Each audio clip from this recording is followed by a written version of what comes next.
नोंथांमोना सानफ्रोमबो खोनाबाय थादों जानांगौ गुबै मोनथाय जायखौ इंराजियाव फान्डामेन्टेल राइट्स आरो एसामिसाव मौलिक अधिकार होननानै बुङो।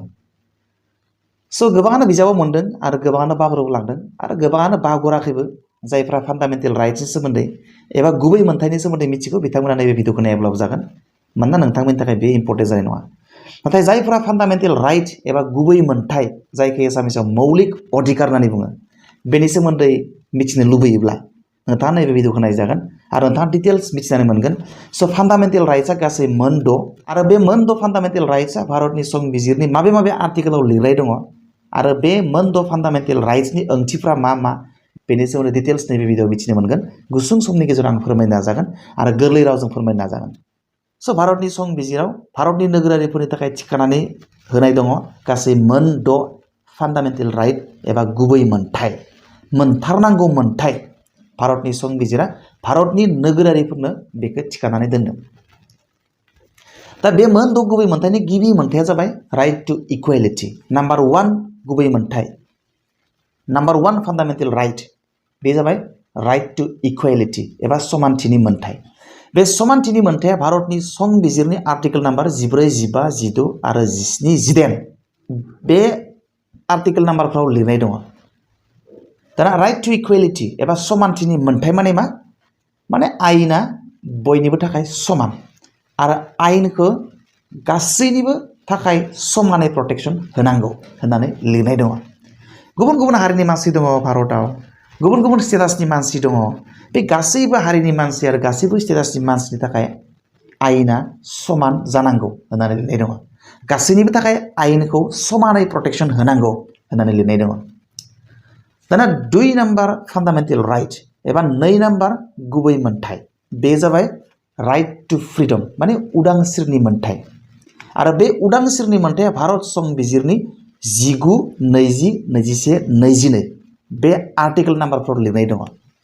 दाना मा मा खामानि मावनायनि उदांस्रि दङ भारतनि नोगोरारिफ्रा? बे जाबाय मा? आन्दलन खालामनायनि उदांस्रिनि मोनथाय, गावनि गोसोनि साननायखौ फोरमायनायनि उदांस्रिनि मोनथाय, बाथ्रा बुंनायनि उदांस्रिनि मोनथाय, भारतनि जायखिजाया जायगायाव माने उदाङै गिदिंनायनि उदांस्रिनि मोनथाय, गुदि सोलोंथाइ लानायनि मोनथाय, जायखिजाया माबा माबि आफाद दानायनि मोनथाय। स' बेफोरबायदि खामानि मावनायनि उदांस्रिनि मोनथाय भारतनि नोगोरारिफोरनियाव दङ। दाना 3 नम्बर गुबै मोनथाय नाम्बार 3 फान्डामेन्टेल राइट्स 3 नम्बर मौलिक अधिकार बे जाबाय मा? राइट एगेन्स्ट एक्सप्लइटेशन सोबख'नायनि हेंथायै बाथ्रा बुंनाय एबा खामानि मावनायनि मोनथाय।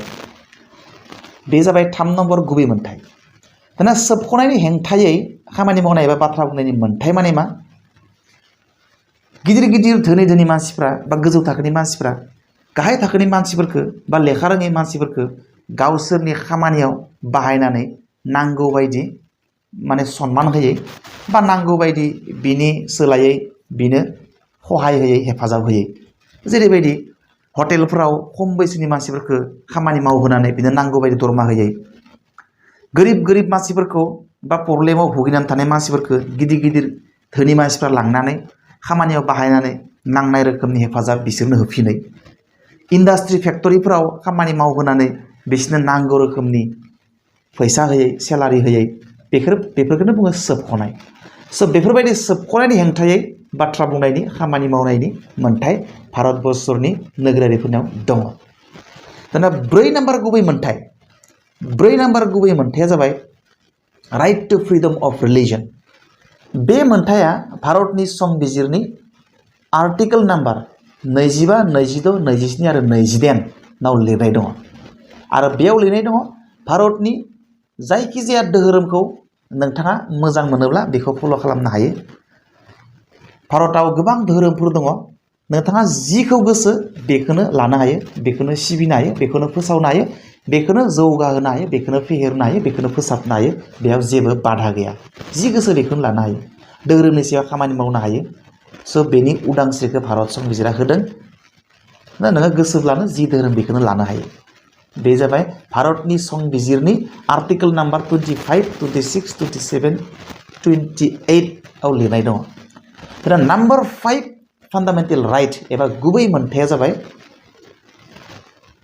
कालचारेल एन्ड एजुकेशनेल राइट्स हारिमु आरो सोलोंथाइनि मोन्थाय बेयो लिरनाय दङ आर्टिकल नाम्बार 29 एन्ड 30 माने गासैबो मानसियानो दुखिया दोहोनि बा गुबुन गुबुन जायखिजाया हारिनि मानसियानो गुबै सोलोंथाइ लानायनि मोन्थाय दङ आरो सरकारा बे गुबै सोलोंथाइखौ बयनोबो समान भाबै होयो बेनिखायनो एलपि स्कुल एमइ स्कुल माने बिजाब फ्रि मोनो बयबो मोनो नैबे हारिया मोनो नैबे हारिया मोना नैबे सेक्सननि मानसिया सोलोंथाइ मोनो फ्रियै नैबे सेक्सननि मानसिया सोलोंथाइ फ्रियै मोना बिदि नङा गासैबो समान भाबै फ्रि टेक्सट बुक मोनो फ्रि सोलोंथाइ मोनो माने एलिमेन्टारि लेभेलाव बे 5 नाम्बार गुबै मोन्थायाव मोननै दङ कालचारेल एन्ड एजुकेशनेल राइट्स हारिमु आरो सोलोंथाइनि मोन्थाय माने हारिमुनि मोन्थाय माने जायखिजाया हारिमुखौ बा जायखिजाया मानसियानो जायखिजाया हारियानो गावसोरनि राव हारिमु राव थुनलाइखौ फेहेरनायनि फोसाबनायनि आरो जौगाहोनायनि मोन्थाय दङ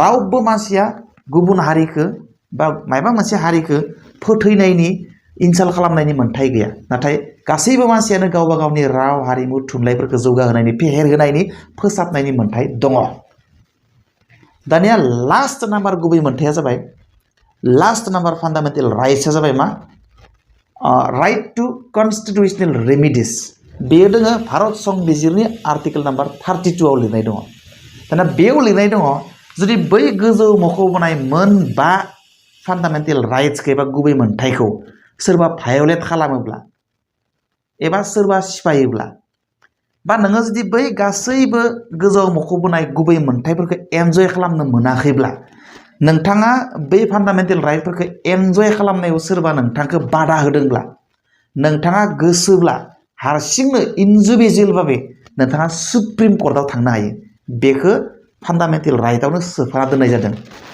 एकदम नोंथांनि गुबै मोन्थाय नोंथाङा जुदि सानोब्ला फान्डामेन्टेल राइट्सखौ एन्जय खालामनो मोनाखै फान्डामेन्टेल राइट्सखौ सोरबा मानसिया माने मायबा मोनसे आफाद मायबा मोनसे मानसिया जुदि भायलेट खालामदोंबा सिफायदोंब्ला बेनि एगेन्स्टआव नोंथाङा माने पिटिशन फाइल खालामनो हायो सुप्रिम कर्टआव इन्डिभिजुवेल थांनानै नोंथाङा हारसिंनो बेखौ मोनसे फान्डामेन्टेल राइट हिसाबै लाखिनाय जादों स' नोंथांमोना मिथिबाय जानांगौ फान्डामेन्टेल राइट्सआ मा गुबै मोन्थायफ्रा मा आरो बै गुबै मोन्थायफ्रा मा बेसेबां रोखोमनि नोंथांमोना गासैखौबो मिथिबाय जानांगौ स' इयुनाव बेबायदि मोजां मोजां भिडिअ लाबोनो नाजागोन बुंनो नाजागोन इन्डिभिजुवेल लोगो मोननाय मिजिं दिनै बेखिनियाव दोनसै बाय बाय सि इउ नेक्स्ट